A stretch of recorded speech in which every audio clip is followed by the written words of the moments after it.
Assalamualaikum warahmatullahi wabarakatuh. Bertemu lagi dengan saya Esti Marina Aurifah dari Prodi Akuntansi Syariah semester 4 Institut Agama Islam Negeri Metro.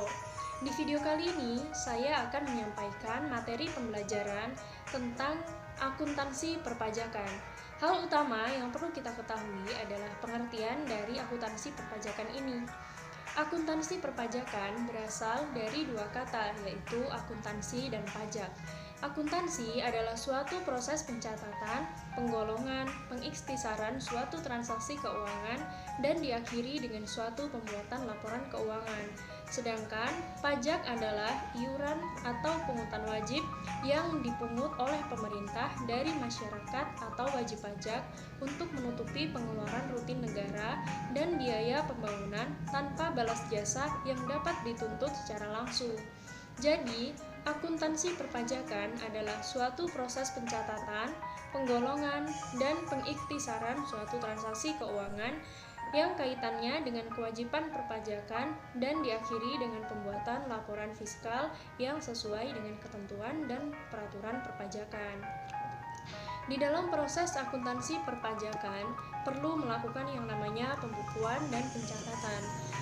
Pembukuan merupakan proses pencatatan semua transaksi perusahaan disertai dengan bukti-bukti yang akurat dan diakhiri dengan pembuatan laporan keuangan. Sedangkan jika pencatatan, yaitu proses menghitung penghasilan neto dengan menggunakan norma penghitungan penghasilan neto. Selanjutnya yang perlu kita ketahui adalah siklus akuntansi perpajakan. Proses akuntansi perpajakan sebenarnya tidak jauh beda dengan proses akuntansi seperti biasanya. Akuntansi selalu dimulai dengan transaksi yang akan dicatat.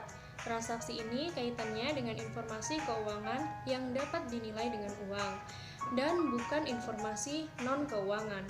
Lalu transaksi ini akan dicatat pada suatu jurnal, kemudian diposting, lalu dimasukkan ke dalam neraca lajur dan diakhiri dengan pembuatan laporan keuangan. Laporan keuangan yang dapat dibuat secara bulanan atau tahunan, prosesnya yang pertama yaitu jurnal. Jurnal merupakan suatu transaksi yang terjadi akan dicatat setiap bulannya ke dalam jurnal, baik jurnal untuk mencatat transaksi sehari-hari maupun jurnal penyesuaian akun-akun nominalnya, seperti pada biaya dan pendapatan. Jenis jurnal ini dibagi menjadi dua. Yang pertama ada jurnal umum dan yang kedua ada jurnal khusus. Jurnal umum digunakan untuk mencatat semua transaksi baik yang kredit maupun yang tunai. Jadi, semua transaksi yang terjadi dicatat pada satu jurnal ini.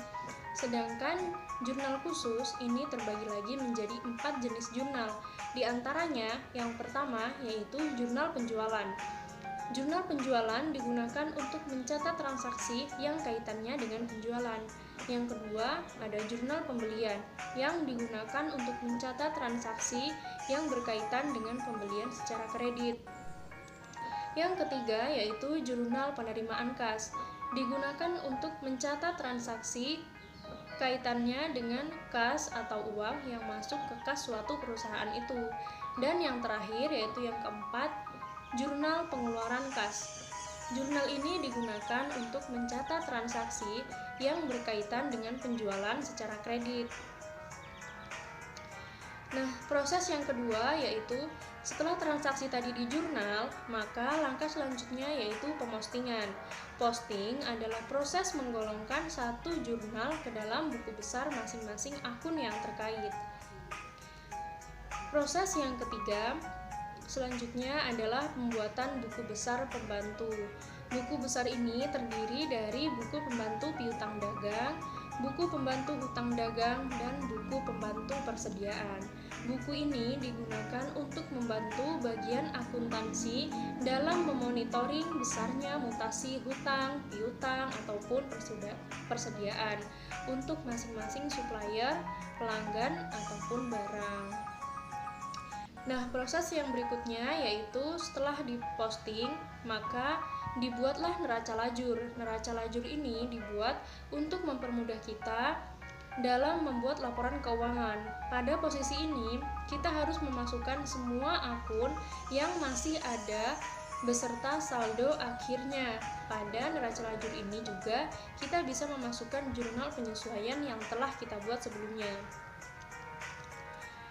Untuk proses yang selanjutnya yaitu setelah kita membuat neraca lajur, selanjutnya kita membuat yang namanya laporan keuangan. Laporan keuangan ini terbagi lagi menjadi yang pertama laporan neraca, yang kedua laporan laba rugi, yang ketiga laporan perubahan modal ataupun ekuitas, yang keempat laporan arus kas, dan yang kelima catatan atas laporan keuangan. Setelah membuat laporan keuangan, ini ada lagi prosesnya yaitu membuat rekonsiliasi fiskal. Dan proses yang terakhir yaitu membuat laporan keuangan fiskal.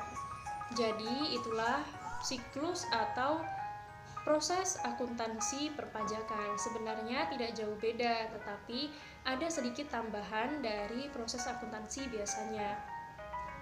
Selanjutnya, jika akuntansi perpajakan ini sudah diterapkan oleh suatu perusahaan ataupun instansi pemerintah dengan baik, maka akan ada manfaat yang bisa kita peroleh.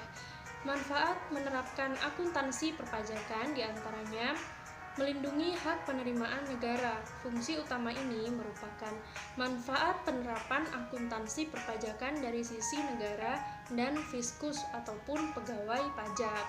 Dengan akuntansi pajak, wajib pajak atau masyarakat atau suatu perusahaan bahkan instansi pemerintah akan terjamin dalam pengakuan dan pengukuran pajaknya, karena dengan menggunakan akuntansi pajak dia hanya mengedepankan kepastian daripada estimasi belaka.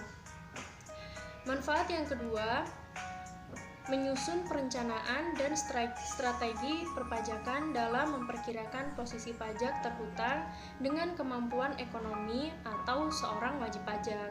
Manfaat yang ketiga yaitu menyediakan analisa dan prediksi tentang potensi pajak perusahaan di masa depan, karena perusahaan bisa mempersiapkan alokasi pajak dan mengurangi unsur ketidakpastiannya. Yang keempat yaitu mampu menerapkan akuntansi atas kejadian perpajakan. Hal ini meliputi penilaian ataupun perhitungan, pencatatan, dan pengakuan atas pajak itu sendiri. Manfaat yang kelima yaitu membangun kesadaran bagi wajib pajak. Dan manfaat yang keenam yaitu menyajikan bahan evaluasi, karena dengan penerapan wajib pajak maka bisa menjadi suatu pembanding dari tahun sebelum atau dengan tahun sesudahnya, dengan penentuan keputusan yang bisa juga disimpan sebagai arsip. Demikianlah sedikit pengetahuan tentang akuntansi perpajakan, bagaimana siklusnya, apa saja manfaatnya jika akuntansi perpajakan diterapkan dengan baik. Penjelasan ini tentu hanya sebagian dari akuntansi perpajakan, karena masih banyak lagi pembahasan yang berkaitan dengan akuntansi perpajakan. Sementara hanya ini yang dapat saya sampaikan. Apabila ada kesalahan, saya mohon maaf. Terima kasih sudah menonton. Wassalamualaikum warahmatullahi wabarakatuh.